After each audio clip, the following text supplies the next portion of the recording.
Trabalho. Hoje temos aqui a audiência com o Sr. Sérgio Azevedo e Jorge Salgueiro, são compositores individuais. Vamos dar início à nossa audiência.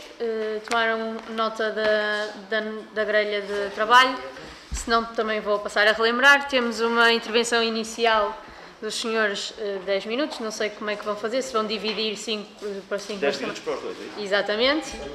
Depois iremos passar para os grupos parlamentares e depois que vão fazer questões e depois têm mais 10 minutos de intervenção final. Sem mais demoras vou passar a palavra.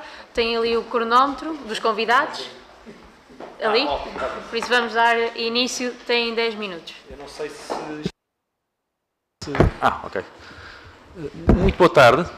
Eu estou aqui, enfim, eu faço muita coisa na música, portanto, sou compositor, sou professor, portanto, a única coisa que eu não faço, basicamente, é a direção de orquestra e a minha mulher é pianista e também faço edição de partituras, ou seja, significa que faço muita coisa dentro da área da música clássica, que é basicamente a mais prejudicada nestas questões por causa da questão de haver uma partitura, não é? Muita da outra música é uma música de transmissão oral, ou seja, as pessoas aprendem, enfim, de ouvido, portanto a partitura não é uma coisa tão importante, mas eu gostava de expor um bocadinho o meu ponto de vista e também dizer o seguinte, que é, eu penso que há uma distinção entre as bandas e as escolas, ou seja, aliás, eu discordo, eu próprio posso dizer que discordo com as opiniões do meu próprio editor da Ava Musical Editions, portanto, posso dizer já que nem tenho aqui conflito de interesses, porque nós não estamos em sintonia em algumas coisas, portanto, eu sou representado por eles, mas não prefiro tudo aquilo que eles dizem, e uma dessas coisas é a distinção entre o que é o trabalho das bandas e o trabalho de uma escola de música. Vou explicar porquê. Uma banda, normalmente, portanto, é uma orquestra. O que é que significa? Eles compram uma partitura que normalmente tem partes individuais. Ou seja, imagina que é uma peça de teatro, eu posso comprar o livro que tem a peça toda, com as falas todas, e depois tenho as deixas de cada ator vendidas individualmente para eles poderem estudar só a sua parte. Claro que depois, quando eles fazem a peça, falam todos ao mesmo tempo. Portanto, uma orquestra basicamente é isso. O que significa que, se uma banda comprar uma partitura, portanto, que é a parte de toda a gente pela qual dirige o maestro, e as partes individuais, passa a poder utilizá-la às vezes que entender, como quando compramos um livro qualquer de um autor e lemos o livro às vezes que nós entendermos. E, portanto, o tirar fotocópias, a mim não me causa problema nenhum, nesse caso, para uso da banda, atenção, não é para passar as fotocópias para outra banda que depois evite comprar a partitura, porque obviamente aí estamos obviamente a não comprar uma partitura, mas dentro do âmbito daquela banda, aliás, já agora deixem-me dizer que essas partituras são muitas vezes vendidas, tal como lá fora, com o nome da banda ou de quem compra, para assegurar que é aquela pessoa que tem direito a usar e a fotocopiar, se for preciso.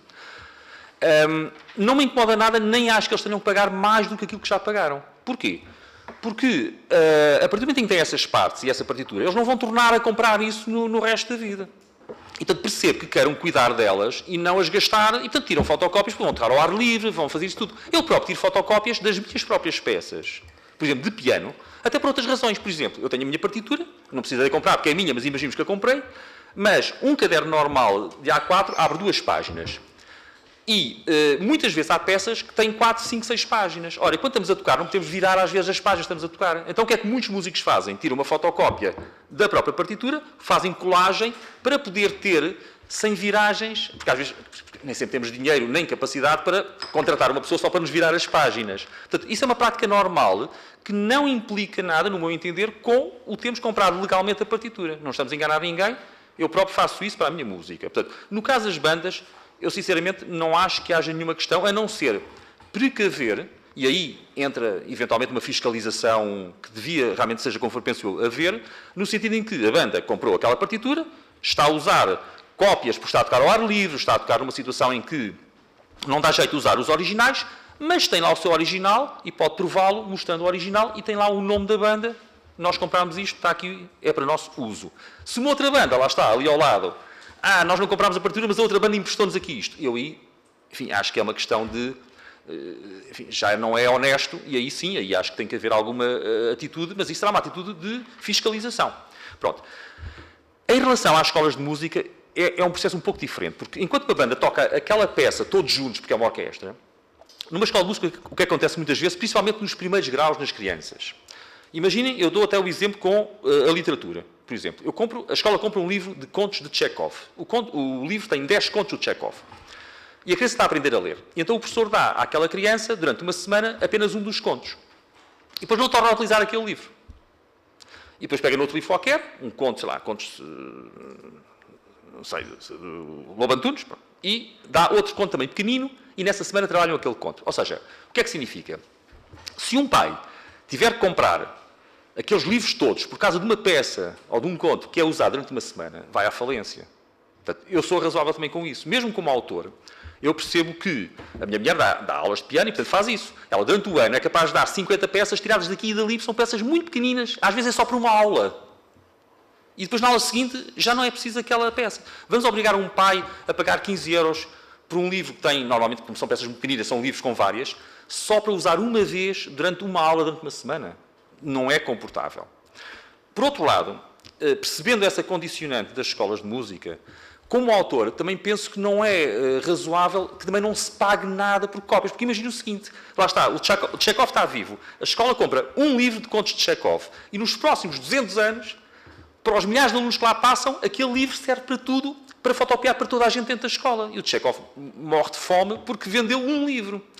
Ora, como o contrário também é mau, ou seja, ou pagar tudo ou não pagar nada, o não pagar nada eu penso que é prejudicial para os autores porque estão a obrigar-me a ceder a minha música completamente livre de qualquer tipo de emolumentos. Portanto, o que eu sugeria, que é o que se passa, enfim, em França, na Alemanha, noutros países, é que haja, como uma agência de licenciamento, a escola tem X número de alunos, por exemplo, pagaria uma avença, com valores razoáveis, anual, que seria distribuído pelas editoras e aos autores. Isso pode ser, reparem, imaginem um pai ou uma mãe que pagam 10 euros por ano para a escola poder tirar as fotocópias que entender. Eu nem punha limite.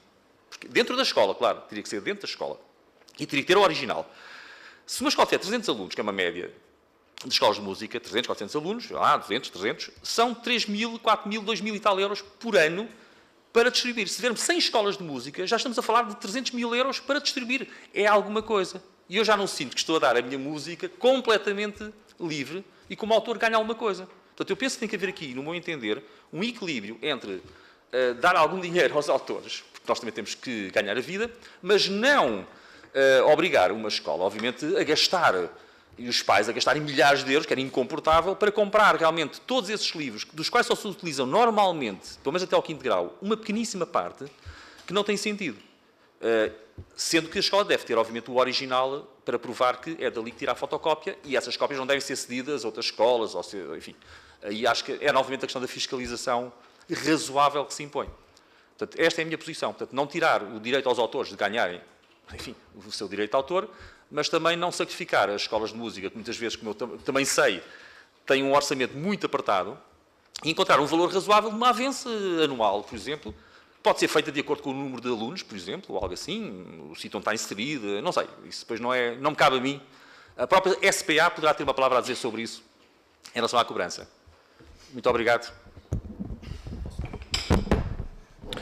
Olá, boa tarde. O meu nome é Jorge Salgueiro. Eu, ao contrário do Sérgio Azevedo, optei desde o início por não ser editado por nenhuma editora e sou eu próprio que edito as minhas obras, porque a edição musical de partituras em Portugal é, de facto, uma atividade que é embrionária, continua embrionária durante décadas e, portanto, precisa também que, ao mesmo tempo que pensamos em cuidar dos intérpretes e em criar condições para que eles possam realmente desenvolver as suas atividades e os estudantes, como falou o Sérgio, é também importante criarmos condições para que as editoras tenham um negócio que possa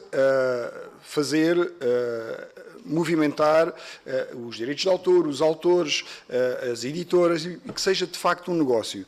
E, portanto, aquilo que eu alertaria já desde o início da minha intervenção é que não basta fazer leis, porque as leis já existem, o problema é que depois não se cumprem as leis. E, portanto, é fundamental que qualquer coisa que se decida e qualquer coisa que se implemente, que tenha que ser fiscalizada, como dizia o Sérgio, é fundamental que aquilo que vier a ser implementado seja fiscalizado para que se cumpra a lei, porque fazem-se leis, mas depois as leis não se cumprem. No caso dos agrupamentos como as bandas, por exemplo, ou como as orquestras, ou como agrupamentos de câmara, estou absolutamente de acordo com o Sérgio, a minha prática é exatamente essa. Eu vendo, sou o meu próprio editor e, portanto, quando vendo as minhas obras, vendo com a denominação do proprietário da obra e esse proprietário pode imprimir as vezes que ele quiser essa obra. Atualmente já se vende muito pouco em papel, a maior parte das edições são em PDF. O proprietário pode imprimir as vezes que ele quiser essa partitura, pode tirar as fotocópias que quiser. Em relação às escolas, eu não estou tão de acordo com o Sérgio, porque, apesar de não me chocar esta solução de haver uma avança por parte dos alunos, acho que o mercado hoje em dia caminha para o digital, as edições são cada vez mais em digital e, portanto, pode ser perfeitamente feita uma edição em PDF das pequeninas peças para as crianças e as crianças, os pais podem perfeitamente comprar uma peça por 1, 2, 3, 4 euros e eu acho que esse virá a ser o caminho digital, menos papel e, portanto, é viável que possa, de facto, o aluno, os iniciantes que têm que tocar pequenas peças de vários métodos, de vários livros, podem comprar essas peças se elas forem editadas em PDF. De qualquer modo, esta solução não me choca, apesar de que eu acho que não é ideal, acho que o ideal é digitalização e os proprietários poderem imprimir, mas tem que ser, de facto, proprietário da edição e é intransmissível. Isto é fundamental, a edição é intransmissível e é apenas da pessoa que a comprou. Muito obrigada. Passamos agora aos grupos parlamentares. Sr. Deputado Bruno Faria, do PSD. Muito obrigado, Sra. Presidente. Muito obrigado, Sérgio. Muito obrigado, Jorge, pelos vossos contributos. Antes de mais, agradecer pelo vosso trabalho e por estes contributos honestos que deram aqui ao grupo de trabalho.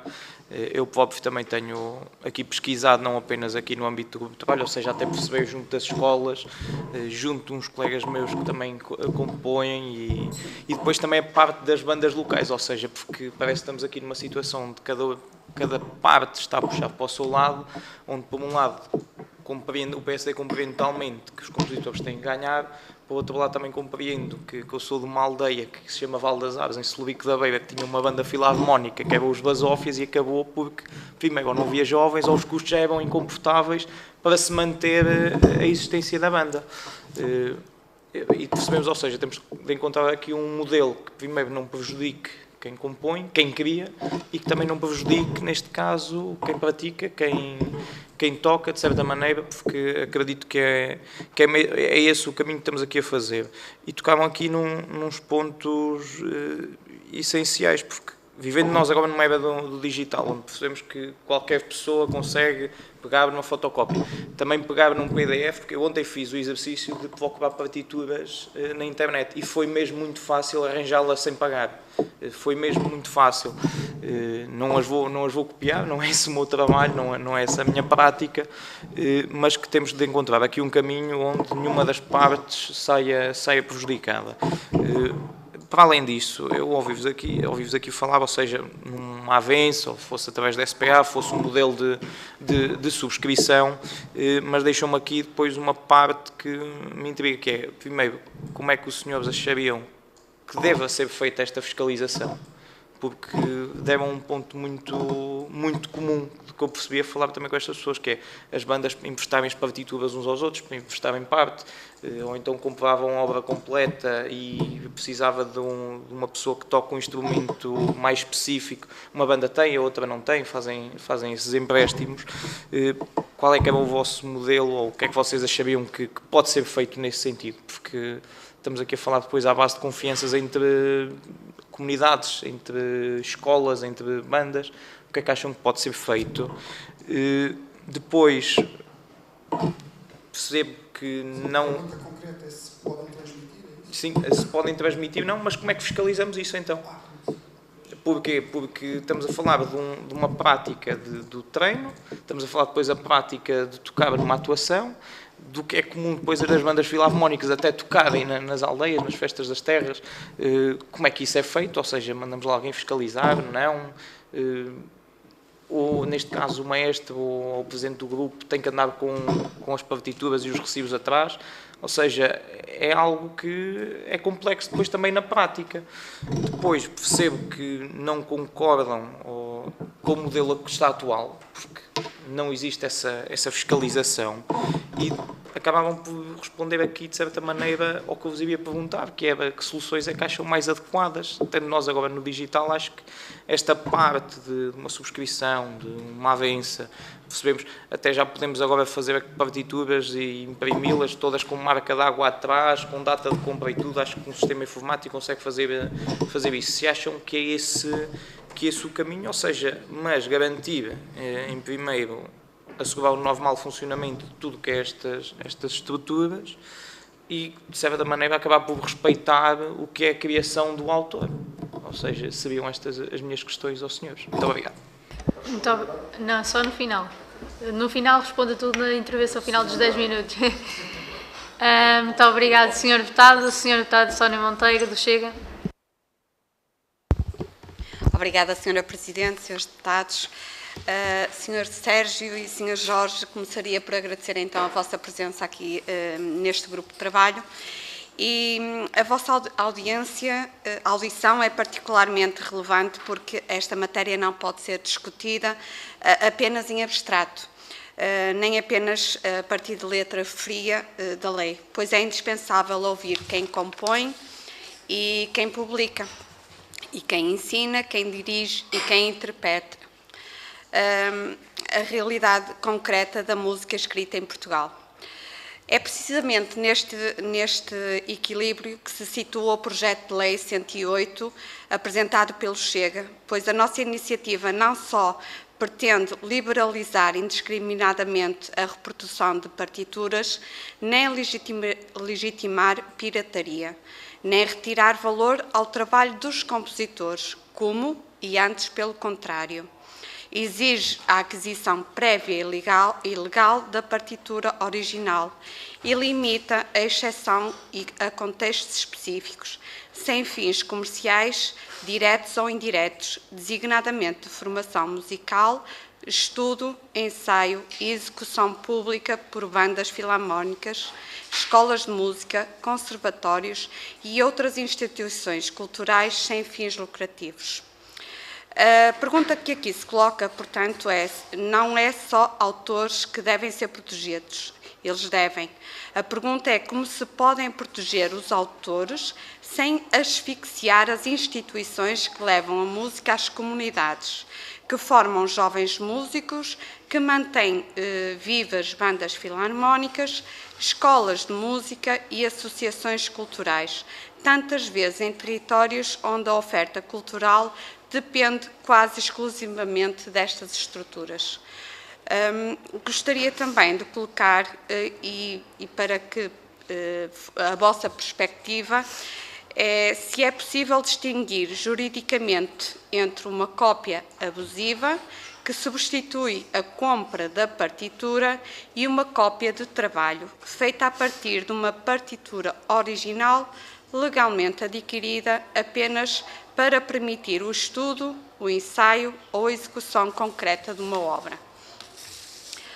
Outra das questões é se a redação da lei vier a ser densificada em sede de especialidade, que cautelas concretas é que os senhores sugerem? Por exemplo, deve clarificar-se o conceito de cópia de trabalho, o número de cópias admissíveis, a proibição de circulação para terceiros, a impossibilidade de criação de acervos paralelos e a obrigação de eliminação das cópias após a atividade que a justificou. No fundo, vocês já mencionaram, portanto, na vossa intervenção, falaram um bocadinho sobre isto, mas se puderem clarificar ainda mais. E do ponto de vista dos compositores, que modelo vos parece que seria mais justo para compatibilizar a remuneração dos autores com a sustentabilidade das bandas filarmónicas e escolas de música? Assim, agradeço a vossa contribuição. Obrigada. Muito obrigada, Sra. Deputada. Passo agora a palavra ao Partido Socialista. Sr. Deputado David Amado. Muito obrigado, Sra. Deputada Coordenadora. Cumprimentar os nossos convidados. Dar-vos nota que foi o Partido Socialista que entendeu sugerir a vossa vinda aqui a este grupo de trabalho. até porque já ouvimos algumas entidades, mas também entendemos que era importante ouvir compositores que não fossem representados por ninguém. Entendemos que, neste caso, só o Jorge é que não tem qualquer tipo de representação, o Sérgio é representado pela AVA Editions. O Partido Socialista, salvo erro, foi a segunda vez que este tema foi trazido aqui à Assembleia. Da primeira vez nós não viabilizámos, da segunda nós viabilizámos, porque de facto entendemos que é uma questão, obviamente a questão das escolas, das bandas filarmónicas, entendemos que deveria haver este debate e estamos neste grupo de trabalho com o objetivo de facto de melhorar e de criar uma solução, até porque, se há uma coisa que eu já percebi, é que o que estava também não funcionava, porque não há fiscalização. Tivemos aqui escolas que nos diziam que não pagavam qualquer valor pela cópia, portanto, como estava, também não funcionava. Portanto, entendemos que este grupo de trabalho é uma oportunidade, de facto, de resolver aqui este problema e tentar melhorar esta situação. Já percebemos também que a fiscalização, neste caso a ausência dela, e que também que a ausência de regulamentação de algumas situações também não aumenta aqui o problema desta temática. Aqui, algumas questões que eu vos queria perguntar. Nós já tivemos aqui entidades que nos diziam que houvesse, geralmente, há alguns partidos, nomeadamente ali o Chega, que é sempre agravar o quadro penal. Aqui o que nos tem dito é que o desagravamento, passando apenas para coima, a utilização indevida destas partituras, poderia beneficiar na fiscalização. Vocês entendem que isso poderá ser um benefício? Ou seja, o processo para a aplicação de uma coima é mais simples do que se for um crime, considerado um crime. E se entendem que para vocês seria mais fácil essa fiscalização, no vosso entender, da vossa perspectiva? Outra pergunta que eu vos quero fazer é, nomeadamente ao Sérgio, o Jorge, é que foi o Jorge. Quantas obras do Jorge é que as bandas filarmónicas usam e as escolas usam? E quantos compositores é que não são representados em percentagem? Só para termos aqui uma ideia. Os compositores que por si não têm qualquer tipo de representação, e também há outros que são representados por várias entidades. Qual é que é a percentagem para nós termos aqui também? Quantos compositores é que não têm representação e outros que são? Também para percebermos como é que funciona.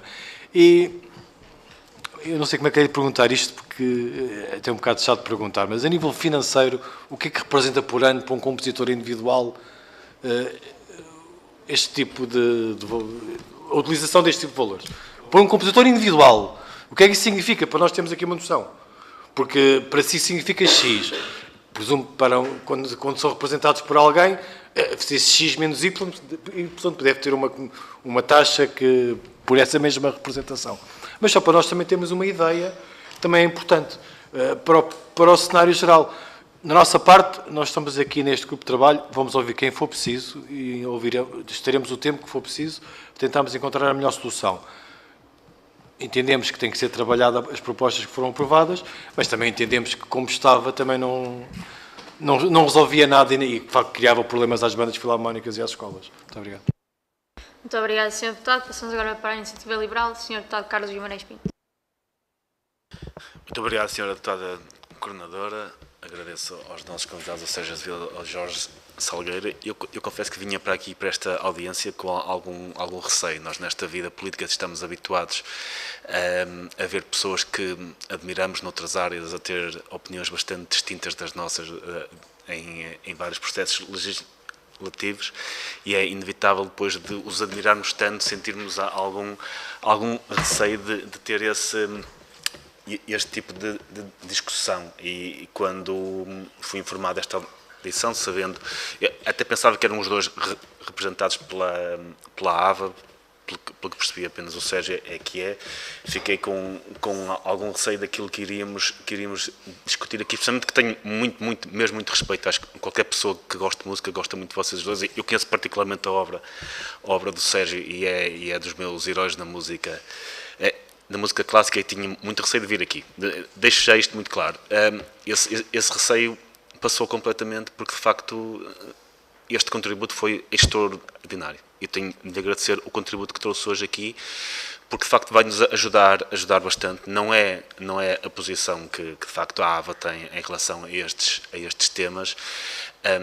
Foi muito moderado e acho que perfeitamente quais os problemas das bandas e das escolas de música, demonstrou isso, que às vezes falta um bocadinho nesta discussão, e que tem sido a posição, já agora, que eu tenho ouvido de grande parte dos compositores, dos mais representados, tanto nas bandas como nas escolas de música, porque este clima de quase guerra civil que se montou entre os agentes e os compositores, acho que é completamente contraproducente, e aquilo que disse hoje foi extraordinário, e devo dizer que aumentou a admiração que tinha. Tinha uma admiração profissional e hoje fiquei com uma admiração pessoal adicional.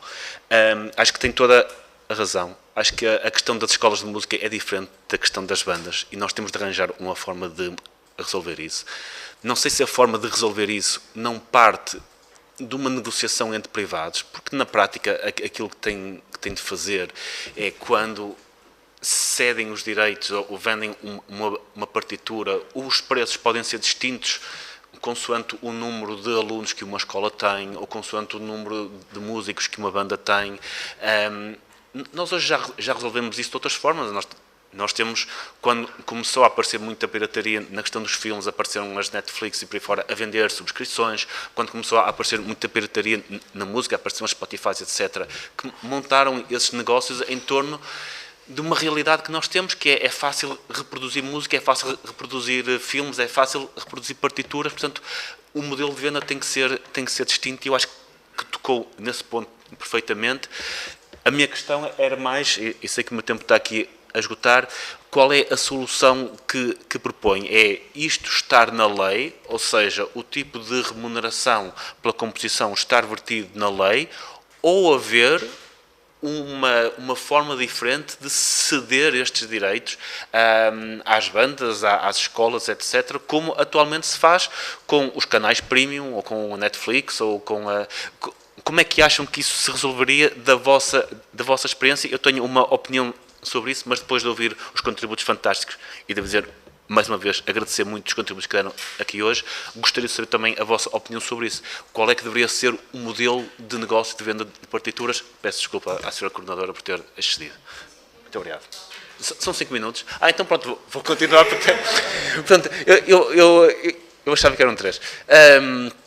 Portanto, gostaria mesmo de saber qual é a vossa opinião sobre este modelo, porque hoje em dia nós temos modelos distintos para venda de coisas que são facilmente reproduzíveis, como é a questão dos filmes e das músicas.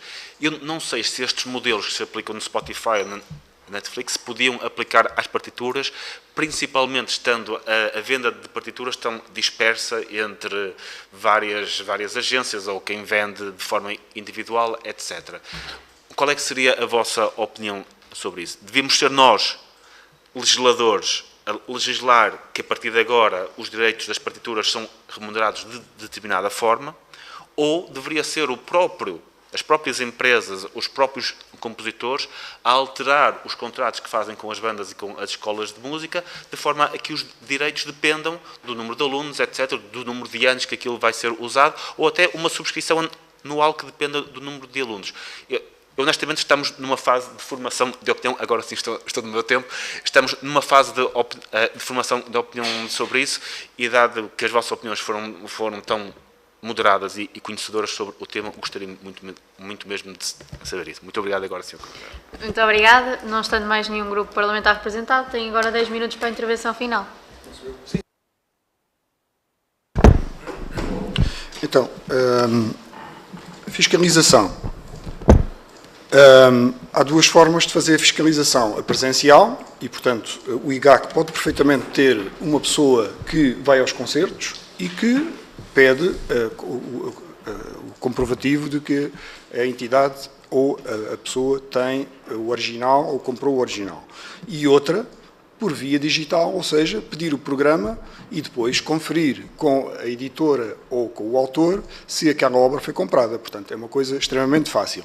Existem grandes editoras europeias, ainda há pouco falávamos de editoras inglesas, que têm pessoas só para fazer a fiscalização, tanto na net, como in loco, nos concertos, têm pessoas, têm representantes nos países que fazem esse trabalho e, portanto, esse trabalho é fundamental que se faça, porque é fundamental para a proteção da cultura portuguesa, dos autores portugueses e dos intérpretes portugueses que existam editoras. Isso é fundamental. Portanto, em relação à fiscalização. Em relação aos valores, que foi uma pergunta muito concreta, eu diria que, em termos de vendas de partituras, talvez venda... Atenção, queria fazer um parênteses. Estamos a falar dos 2 autores provavelmente mais tocados em Portugal e com mais obras em Portugal. Nós estamos a falar... Muito, somos... Pronto, dos mais. Nós 2. Dos mais, isso não sabemos, mas somos dos mais tocados, é verdade. E além disso, temos ambos, por acaso coincide isso, que é, temos ambos obras muito extensas, em termos de quantidade de obras. Portanto, em termos de vendas, provavelmente 1.000, 1.500 euros por ano, sendo que eu sei que isso representa menos de 10% daquilo que deveria ser, em termos de vendas. Portanto, o número é mais ou menos esse. Queria alertar para uma situação que... Se não houver esta questão das fotocopias, passa por quanto? Não, o problema é que aquilo que eu defendo é que, por exemplo, fala-se muito nas bandas, não é? Mas eu alerto que há também a questão dos coros. E existem centenas e centenas de coros em Portugal. E a questão é a mesma. Há um certo paternalismo em torno das bandas. Eu alerto que as bandas compram os instrumentos, não lhes são dados, compram as fardas, têm as suas sedes e têm as suas despesas. Portanto, a questão dos autores também tem que ser protegida. Não deve nunca... A questão aqui é que as bandas passam as edições de umas para as outras. Esse é o problema.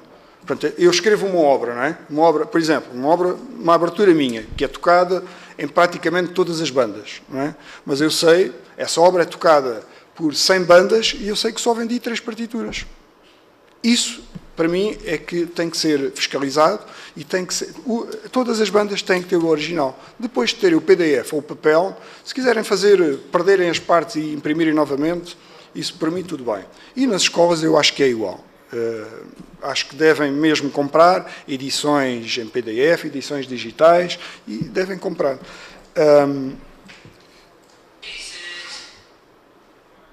Quantos compositores têm representação a nível, no caso das bandas?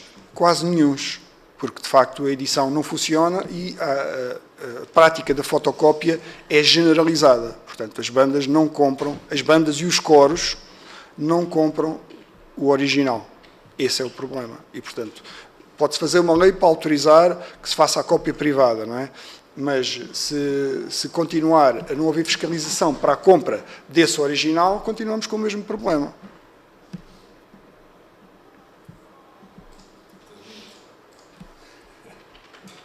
Eu, se calhar, passava para ti para responderes.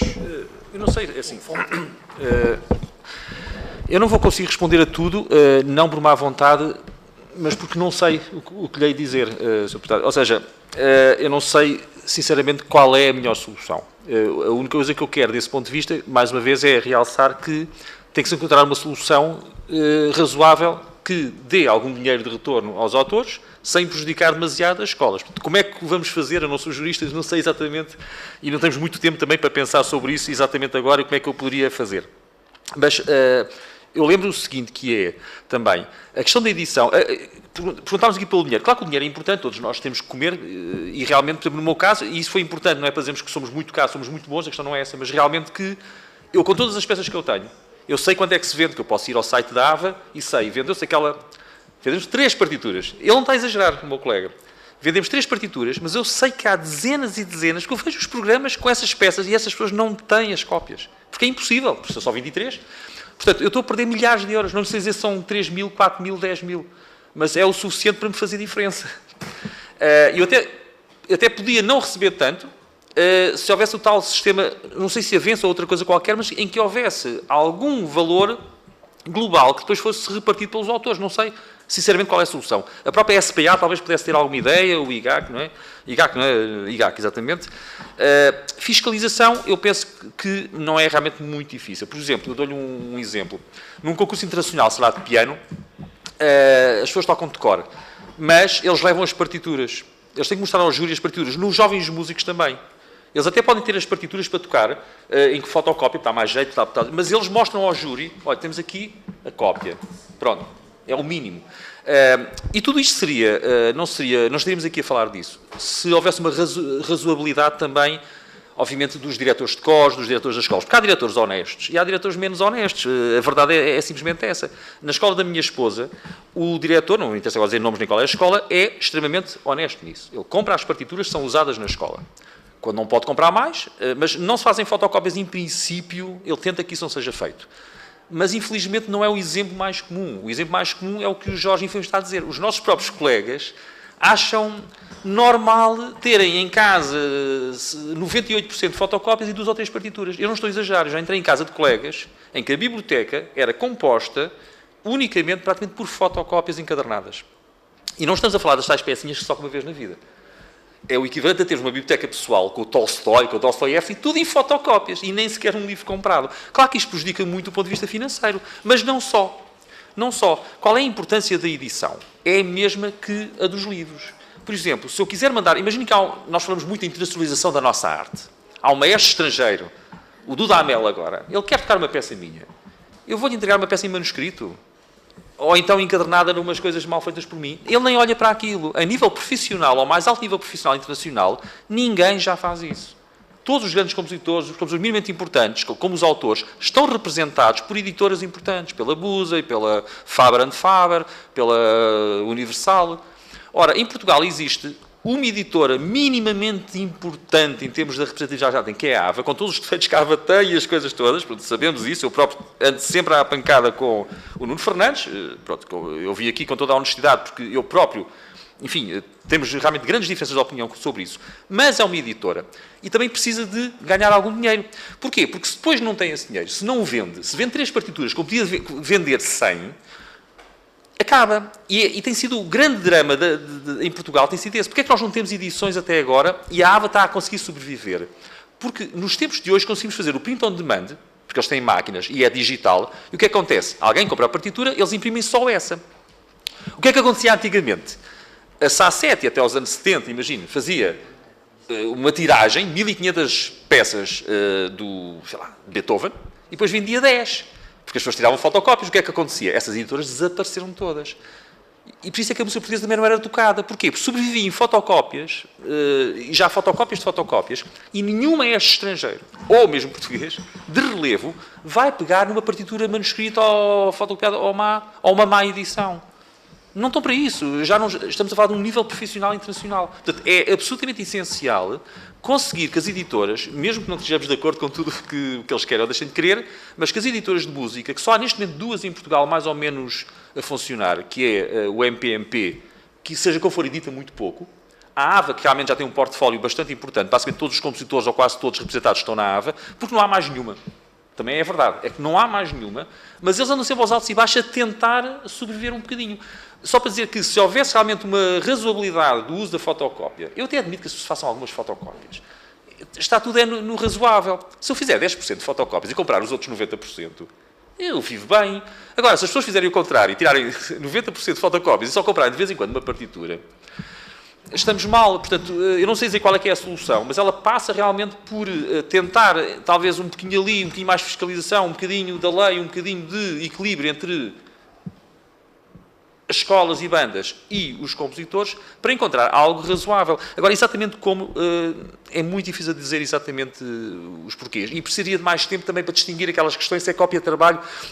Eu dou-lhe um exemplo. Eu comprei uma partitura da Busey, daquelas que uma pessoa pode comprar, portanto, online, sem ser em papel. Portanto, eu imprimo em casa. O que é que eles fazem? Eu pago, e quando pago, eles enviam-me a partitura, que só posso abrir com um código que eles também mandam.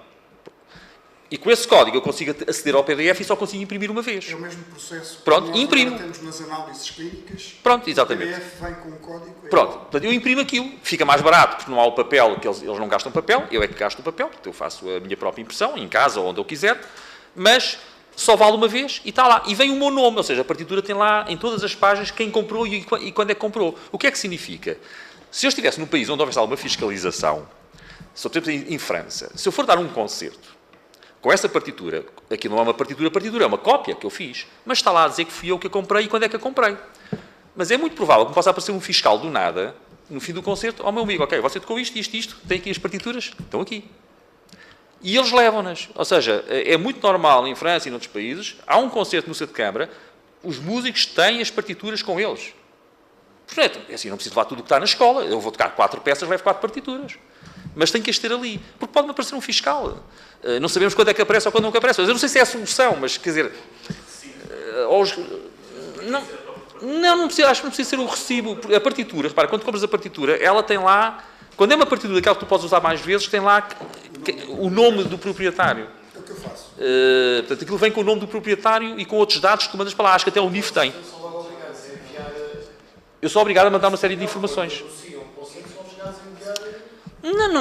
Não são obrigados a enviar. São obrigados Repara, se eu for tocar em França, imagina, se eu for tocar em França, como já fui... se eu for tocar em França, como já fui, eu levei peças que não eram minhas. Eu, por acaso, toquei por fotocópias, por causa daquela questão de abrir, às vezes, 3 e 4 páginas. Mas eu levei os originais comigo. Porque em França, no final do concerto, pode-me aparecer alguém do IGAC de lá. Oh, meu amigo, gostei muito do concerto. Olha, então, onde é que estão as suas peças? Estão aqui. Eu não tenho que as provar que as comprei eu. Quer dizer, muitas vezes, porque elas podem ser compradas na loja sem o nome do autor. Atenção, o nome do autor vem quando é online dessa forma. Mas pelo menos eu tenho um original, ou seja, até pode ter sido um amigo meu que me emprestou, mas pelo menos eu tenho ali o original. E também não, assim, os amigos não andam a emprestar assim partituras a toda a gente, eu não ando agora a emprestar as minhas partituras agora a todos os pianistas portugueses. Portanto, a possibilidade de não ser minha a partitura também é pequena. Além de que, enfim, um pianista profissional ou algo assim, quer dizer, não vai ter em fotocópia as sonatas de Beethoven, que é uma coisa para toda a vida. É como um escritor ter lá o Tolstói em casa em fotocópias, por amor de Deus. Portanto, a partir de um certo nível, as pessoas realmente compram. O grande drama não é tanto dos profissionais, é mesmo nas escolas, nos primeiros graus, em que há os tais livros só com uma peça ou outra, em que ninguém compra nada, e, portanto, temos ali muito dinheiro que se perde. Pronto, e tem que encontrar uma solução, não sei. No máximo. As partituras não é só as escolas. No máximo. Tem que ser mais... Não, as bandas fazem, isso é uma prática nas bandas. Não são só as escolas, mas é mais, eu diria que é mais nas escolas porque há muito mais alunos e isso tudo profissionais a tocar depois. Portanto, as escolas acho que nesse aspecto fazem bastante diferença, pelo menos no meu caso. Duas questões muito rápidas. Eu acho que de facto... Pedia só que fosse mais célere, até porque daqui a Vou ser nós muito sucinto, sim. Está bem? Em relação, acho que é uma questão importante, que é de facto, às vezes, como diz o povo, somos mais papistas que o Papa, e eu acho que era de facto mais simples que fosse coimas. Era muito mais simples, era mais prático e era mais dissuasor, acho eu. E em relação à dissuasão, perguntava-me, mas o programa, não se sabe o programa? Sabe-se o programa antecipadamente, mas lá está, pode ser alterado e pode haver aí... O que é que se faz nesses casos? Basta saber, não é preciso termos um fiscal em todos os concertos em Portugal, mas se souber que existe um funcionário do Estado português que todos os dias vai ver um concerto, toda a gente sabe que pode aparecer esse funcionário. E, portanto, a alteração do programa que é previamente estabelecido é conferida por esse funcionário que está presencialmente. Basta haver um funcionário que faça isso, do IGAC. Esse é o funcionário digital. Portanto, tem que haver um presencial e tem que haver uma pessoa digital. Sabemos que existem essas pessoas, o ambiente muda totalmente. Eu acho que isto é fundamental que exista. Porque senão não vale a pena estarmos aqui a perder tempo a melhorar a lei. Como? Com essa alteração da fiscalização, estas fotocópias deixam de ser uma questão. Desde que tenha o original. Sim, se houver... Senhores deputados. Eu já não posso, então, nem um minuto posso dizer uma coisinha? Se não se importa, peço desculpa, realmente que são assuntos que 10 minutos é muito pouco, mas só dizer o seguinte. Vou ser muito rápido. O que se faz, eu penso que o que se faz, por exemplo, com os bares ou restaurantes onde há música de fundo, é uma coisa parecida com aquilo que eu propus há pouco. Ou seja, eles podem transmitir a música que entendem, não é? E há uma avença, penso eu, que pagam à SPA, que é um bolo, que depois é distribuído pelos autores, de acordo com a lotação e com o horário de funcionamento. Quando há pouquinho falei em avenças, estamos a falar de coisas muito razoáveis desse tipo. Quer dizer, também não é uma impossibilidade, penso eu, haver em que as escolas ou os bancos paguem um mínimo de nada. Estamos a falar, como digo, sei lá, 10 euros por pessoa, por ano. No conjunto já dá os tais 300 ou 400 mil euros que, no meu entender, já é razoável para ganharmos algum. Portanto, eu acho que o sistema, como se faz nos restaurantes e bares, ou deste tipo, não seria de colocar em causa. Eu não acredito só nas coimas e na punição. Eu acho que tem que haver um equilíbrio entre, digamos, prevenção e educação e, obviamente, quando as pessoas se portam mal, também é preciso haver algum prejuízo. Mas eu acho que há já soluções e também podemos olhar também para o que se faz noutros países. Podemos contactar, por exemplo, França, Inglaterra, Alemanha, que estão mais avançados do que nós nesse aspecto e cumprem muito mais as leis para perceber. Também há grandes coimas, sim, mas podemos olhar para eles, pronto, para a Finlândia, para a Suécia, não sei, pronto. Muito obrigado. Muito obrigada. Peço só 5 minutinhos aos senhores deputados enquanto me despeço aqui, que é para nós vermos aqui o que já é da praxe.